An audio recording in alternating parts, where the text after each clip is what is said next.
Good morning and welcome. Today with us we have Pamela Taggart, who is the Senior Director of Development Europe for InfoComm International. She's based in Munich. Pamela, hello, welcome to the show. Now, InfoComm, co-owners, I think pretty much co-owners of ISE. Yes, indeed, 50%. Tell us about your role, based in Munich, for InfoComm in Europe, please. Yes. So I've been brought in to really expand what we're doing in Europe. There's a real commitment from InfoComm to grow what we're doing here, invest more, have more staff on the ground, get more involved with the industry, and I'm here to really ramp that effort up. Brilliant. Okay. So how does InfoComm see the AV industry in Europe then? Do you compare it to the US? You see it? Yeah, it's very different. There's obviously some similarities, but I would say in the US we're known more for education, certification, and our show that we have in June. And here we're co-owners of ISE, like you said, but I don't think that's what we're known for yet. I think what we're becoming known for is being more of a business partner, so that consultant role. So we work individually with each of our member companies to kind of see what their unique need is. And then because we're doing that all across the globe and all across Europe, we find these commonalities that as an industry association we can then tackle.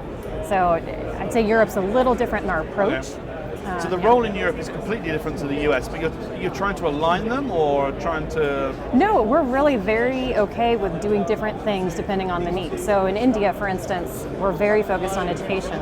We do a lot of education. Hundreds of people take training with us there. And in Europe, the industry is very mature. And so our approach here is much more consultative to see what we can do together with partners. Have you been to ISE before?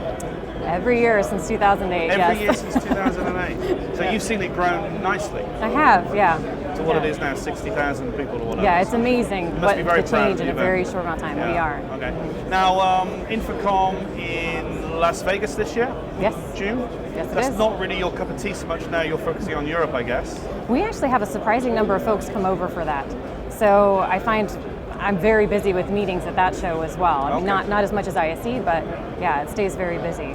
That's quite good. Now, you've got some interesting stuff. InfoComm in the US, or InfoComm is known for education. You talked about India as well.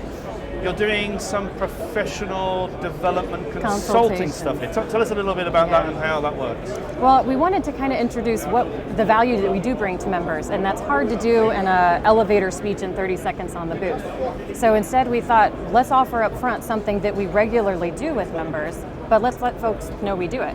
So we put out an offer to do professional development consults. It's a 20-minute consultation on our booth where you talk to one of our regional directors, our education director, and we just talk about either where you personally want to go with your career, so what classes you could take, what networks you should be part of, what opportunities for exposure you have as an individual, or we talk about the company. Where is your company at right now? What challenges are you facing?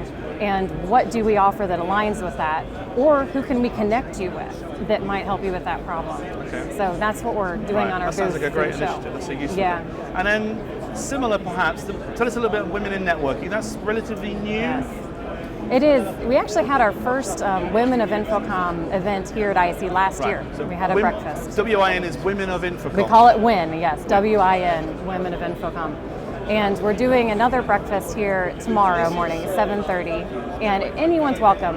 We've had a lot of support from men and women across the industry, because you walk around the floor, you can see there's a little lack of diversity, but it's something that we're really making strides on, and there's a great momentum.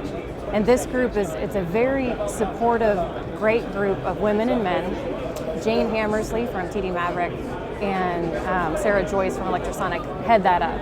Right. And this is really going to be a working meeting this year. So we're going to look at what we can do in 2016 all across Europe in individual countries with this Women of InfoComm network. It's a long way to go, but we're going in the right direction. Now we have Sarah Joyce from Electronic on our show a couple of days' time. I think maybe Thursday. We'll quiz her on it. Which is I can now you've given me all the information. I can quiz her on it.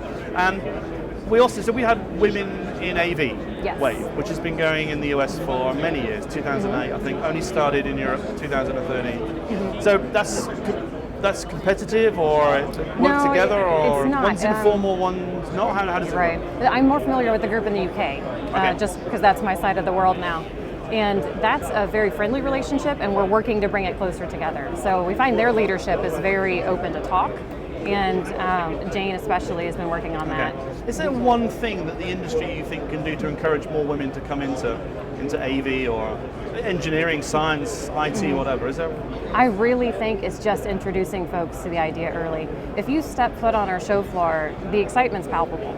I mean, we bring students in and they're just wowed immediately, and it has a different feel than the regular conference that you go to. Right. So just getting that feeling early on and then showing the possibilities really makes a difference. And you'll actually, I don't know if you know this, but we're doing student tours here at ISE this year in cooperation with the ISE team, and bringing some student groups in for that reason. That's exactly. Nice. So they get a taste of what the industry is all about. They do.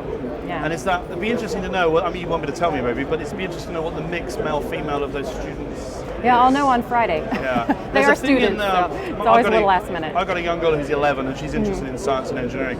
There's an interesting thing that a lot of young girls are interested in that, but they somehow get put off between the ages of 11 and 16 because they're, the clever careers of medicine and other bits and pieces. The key is to get them to say, that's what I want to do in life, which is good. Yeah. Okay, well, thanks very much for coming on our show. Absolutely. And telling us all about women. And if somebody wants to come along tomorrow, you say it's open to men and women? It's open to men and women. It's actually oversubscribed right now, but it's closed. It's not closed. We're still open to folks coming. We just had to look for some more space because we had such great interest. Oh, wow. Brilliant. So we're very happy with that. And that's tomorrow morning? 7:30 in the morning, so it's before show opens. And the forum? It's at the Amsterdam restaurant, actually. Good. Yeah. Good. Pamela, thank you very much indeed. Thank you. Appreciate it.